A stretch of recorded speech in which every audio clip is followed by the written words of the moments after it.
So the next question is जैसे आपने बोला कि एक इमेजिनरी कॉन्सेप्ट बनाया कि मेरा बटर का बिज़नेस है। तो अगर जी, मैं उस बिज़नेस में मैं मार्केट में वो बिज़नेस खोला हुआ है और साथ में ही मेरा एक कॉम्पिटिटर भी है जो सेम बटर बेच रहा है। तो मैं उससे जी। ऐसा क्या क्रिएटिव करूँ कि जो मैं अलग स्टैंड आउट करूँ उस कॉम्पिटिटर से? जी, यहाँ पे ये बहुत ही एक अच्छा क्वेश्चन है। यहाँ पे आपको क्रिएटिविटी इस्तेमाल करना पड़ेगा। क्रिएटिविटी के साथ आपको ये मैं आपको सिंपल एग्ज़ाम्पल दे रहा हूँ कि फॉर एग्ज़ाम्पल आटा, हुँ, चावल, तेल। आपका सरसों का तेल तो सेम होता है, आटा भी सेम हुँ, होता है और आपका जो फॉर एग्ज़ाम्पल और एक कमोडिटी अगर मैं देख लेता हूँ बटर, बटर भी सेम ही होता है, पर उसके ब्रांड हुँ, अलग-अलग होते हैं। किसी को अमूल का हुँ, ब्रांड अमूल का बटर पसंद है, किसी को फॉर्च्यून का तेल पसंद है, किसी को इंडिया गेट का जो चावल है वो पसंद है। तो यहाँ पे ब्रांड बहुत ज़्यादा इम्पोर्टेंट हो जाता है। यानी आपको ब्रांड डिफाइन करना पड़ेगा, आप कुछ भी सेल करो, आपको अपना एक ब्रांड क्रिएट करना पड़ेगा, उसका सही एक अच्छा-सा लोगो होना पड़ेगा, एक यूनिक आइडेंटिफिकेशन होना पड़ेगा, एक यूनिक नाम होना पड़ेगा। जैसे मैंने आपको बताया अमूल, ये एक ब्रांड है, ये रजिस्टर्ड है। आपका फॉर्च्यून का जो तेल है, सरसों का तेल हो गया, सनफ्लावर ऑयल हो गया, तो फॉर्च्यून एक ब्रांड है, वो भी रजिस्टर्ड है। इंडिया गेट जो चावल आपका सेल करता है, वो भी एक ब्रांड है, वो भी रजिस्टर्ड है। तो यहाँ पे आपको एक ब्रांड क्रिएट करना पड़ेगा which resonates with which customer can identify you and your product. तो यहाँ पे आप आपके जैसे बहुत सारे लोग सेल कर रहे हैं, इसलिए मार्केट में कंपटीशन है, क्योंकि मार्केट में डिमांड है, इसलिए कंपटीशन है। तो competition is perfectly fine, competition है बोल के आप सर्वाइव कर पाओगे। पर यहाँ पे अगर आप ब्रांड तैयार नहीं कर पाते हैं, एक यूनिक आइडेंटिटी तैयार नहीं कर पाते हैं, तो फिर आपको हमेशा स्ट्रगल करना पड़ेगा कि मेरा कस्टमर मुझे पहचानेगा कैसे, मेरा कस्टमर मेरा सामान लेगा कैसे।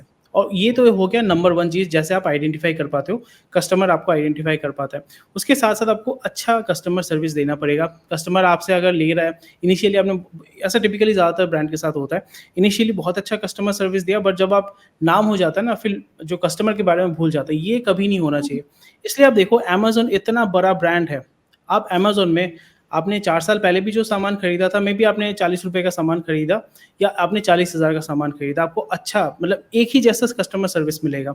सो this is hmm, very, very important that you keep sure that the customer service that you are providing is very, very good and it is uniform. ऐसा नहीं कि जो थोड़ा-सा ज़्यादा सामान खरीदता है उसको अच्छा कस्टमर सर्विस देना है और जो थोड़ा स्मॉल अमाउंट का सामान खरीद रहा है उसको उतना तवज्जो नहीं देना, ऐसा नहीं करना है। जब भी ऐसा करेंगे, तो आपका बिज़नेस उसी दिन से जो है नीचे की तरफ जाएगा, ये आपको हमेशा ध्यान रखना पड़ेगा।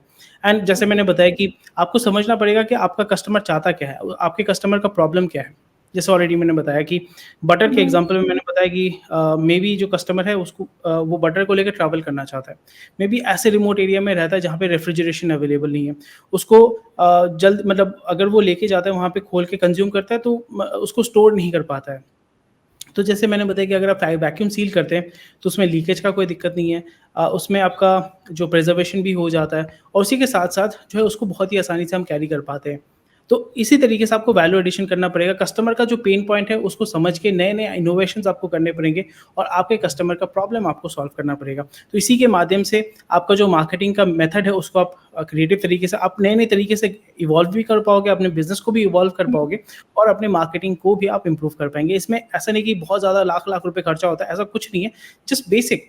अगर कस्टमर ने बताया कि मुझे थोड़ा-सा फॉर एग्ज़ाम्पल मुझे कुछ गार्लिक फ्लेवर्ड मुझे बटर चाहिए।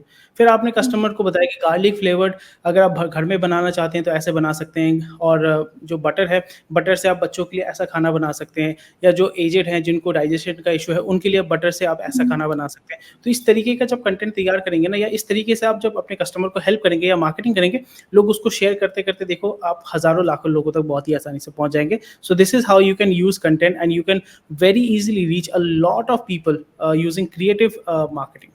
जी। Okay. So the next question